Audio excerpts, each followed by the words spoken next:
Okay. This is my concept map midterm. So I obviously split it into the two separate sections here. Um, First, for the rhetoric portion of the assignment, I split this one into two major sections, power and representation, along with ethics and values. And then for the media studies section, I split it into two, participation in audiences and then structure and regulation. And then finally, I made one final category called Theory and Foundation that encapsulates both rhetoric and media studies. Okay, so first I'll go into the rhetoric portion and power and representation. When we move from rhetoric to power and representation, we're thinking about how rhetorical choices like language, framing, metaphors, and narrative shapes who gets seen, heard, and legitimized in culture. Rhetoric isn't just persuasion, it's a tool that makes some identities visible and almost authoritative while pushing others to the side. This is why power representation becomes crucial in an area where rhetoric operates. So first, we've got Salomon and C. Um, this article on communicative intersectionality shows how intersecting identities like race, gender, and sexuality are negotiated rhetorically in media communication. Their work also highlights how identity categories are not just descriptive, but actively constructed through interactions and emphasizes how rhetorical structures represent multiple axes of difference among people.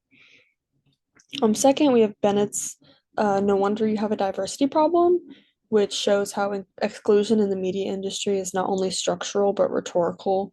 The way diversity is talked about as a problem and as like almost a box to check by HR frames inclusion as limited and sometimes makes it very tokenizing for minorities.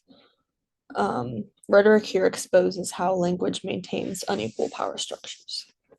And then finally, for Mans Eblin, the hyperpersonal superscript of Eblin, this demonstrates how disability is represented rhetorically in online spaces. The figure of the supercrip uses exaggerated heroic narratives that can be empowering, but also can reinforce stereotypes. Rhetoric here reveals how cultural narratives about disability both challenge and reinforce norms of ability. Oh, yeah. So basically, when we connect rhetoric to power and representation, these readings show us that rhetorical practice is never neutral and always shapes whose voices are amplified, how identities are framed, and as well as which forms of representation resist or reinforce dominant power. Next, we have ethics and values in the rhetoric section. When we connect rhetoric to ethics and values, the focus is on how discourse frames what counts as valuable, fair, or ethical in cultural or economic life. Rhetoric is never just about persuasion, it carries moral weight, shaping how labor, creativity, and consumption are understood and judged. So, first for Donahue, the value gap, chapter 5, this pushes this further by exploring the politics of redistribution, and he shows that institutions use rhetorical strategies to justify why some forms of cultural production are underfunded or unsupported. Again, rhetoric shapes how society defines what deserves investment and what doesn't. And then for Edmund's careful consumption, and aspirational ethics. This brings ethics into everyday practices of media use. She shows how audiences rhetorically frame their consumption choices by streaming, buying, or boycotting as moral acts. This illustrates how rhetoric not only shapes production, but also consumption, where individuals use discourse about care and ethics to position themselves as a responsible cultural participant. And then finally, for Donahue Value Gap Chapter 2, this shows how cultural workers' labor is rhetorically devalued in capitalist systems, and the language of content versus art frames creative work as disposable, which obscures the real value of cultural production. This reveals how rhetorical framing contributes to economic inequality in the arts. So yeah, by moving from rhetoric to ethics and values, these readings demonstrate that value is not a fixed thing and it's made and remade through discourse among people. Rhetoric governs how we justify inequalities, how we defend cultural worth, and how we see our own ethical responsibilities as producers and consumers of media. All right. Moving on to the media studies section of my map, we've got participation in audiences and then structure and regulation for my main two sections.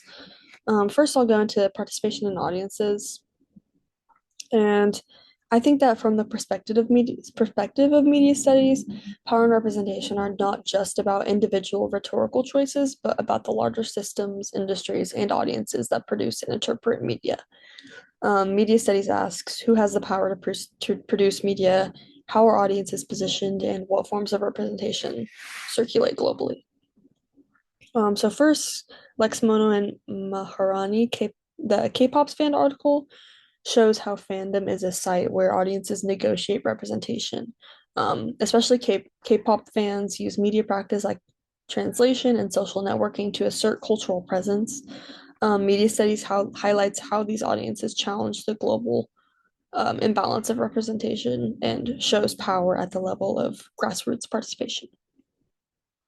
Next, the Media Studies Toolkit industry section reminds us that representation is shaped by industrial logics like funding, distribution, labor practices that all determine which stories get told and by who. Industry structures constrain what kinds of diversity or inclusion appears in media, so power is exercised upstream in production. And then for the Media Studies Toolkit audience chapter, um, also complements this by showing that representation is not just passively received, but it emerges in through audiences interpreting and sometimes resisting media texts, bringing their own cultural knowledge to bear.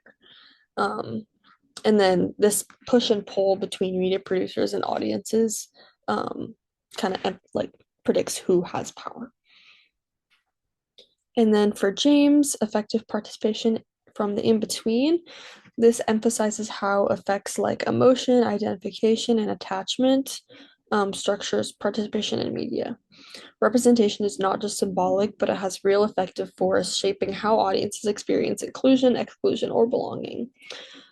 So all these readings together show that media studies approaches power and representation systematically and looks at industries that shape production, audiences that negotiate meaning, and transnational practices that reconfigure who gets to be represented in global media structures. All right, and for the media studies section on structure and regulation, I just have these two readings. And I think that when we connect media studies to structure and regulation, we're focusing on the systems, policies, and institutions that force how media studies operates. Media is not produced in a vacuum. It's shaped by laws, corporate structures, and policy decisions that define what's possible and permissible. For the Media Studies Toolkit policy and regulation, this makes clear that media content is deeply influenced by regulatory frameworks, copyright law, broadcasting rules, and trade agreements, who all shape what kind of media can circulate and who profits from it. Media studies shows us that representation and access are all tied to structural decisions and often remain invisible to the everyday audience. And then for the Rhetoric and Civic Life, Chapter 10 on institutions and policy, it highlights the rhetorical side of regulation, how institutions justify or legitimize policies through discourse. It explains that rules are not neutral, that they're argued for and challenged through rhetoric. Media studies uses this insight to see how regulation doesn't just limit media, but it actively like constructs and builds how media works, such as like what counts as free speech, fair use, or a public good. So these two readings together show that structure and regulation in media are as much about discourse as about law, and media studies reveal how industries and governments manage media systems, while rhetoric uncovers the justifications that make those policies appear neutral or natural or inevitable. All right, and then lastly, I have this kind of combined section of the rhetoric and media studies, which I labeled as theories and foundations. I have 5 articles here. Um, and I think that when we link rhetoric and media studies to theory and foundations, the goal is to establish a methodological tool that allows us to analyze communication and culture critically. Both of these fields are grounded in the understanding that meaning is not neutral or natural, but is constructed through language, symbols, and representation of people. And then rhetoric gives us the vocabulary for analyzing how communication acts on the world, while media studies extends the analysis to the technological, industrial, and cultural systems that shape communication. So first we have Rhetoric and Civic Life, Chapter 4, about rhetorical criticism. Um, this outlines the interpretive methods such as narrative, metaphor, and ideology that help us analyze how symbolic forms create meaning. These tools translate directly into media analysis, where we can uncover how media texts persuade, normalize certain worldviews and shape public discourse. Next, we have the Rhetoric and Civic Life Appendix, which is kind of talking about strategies of rhetorical criticism, which provides practical methodologies for rhetorical analysis, offering approaches that media scholars can adapt to study contemporary media artifacts, whether that means reading a film in depth, analyzing online fandom, or unpacking the persuasive logic of algorithms. And then for the Media Studies Toolkit Introduction, this kind of lays the groundwork by defining media studies as a field that is concerned with text, audiences, industries, and policies. It provides a structural map for understanding how media operates within culture, showing that analysis must account for production, distribution, and reception. And then for the Rhetoric and Civic Life, Chapter 1, about rhetoric and symbolic action, this introduces the foundational principle that communication is not transmission, but symbolic action, meaning that it performs, persuades, and produces social realities. And then when applied to media, this means that films, advertisements, and digital platforms do not simply reflect culture, but actively like create identities, values, and ideologies in a society. And then for chapter 8 of the Rhetoric and Civic Life book, um,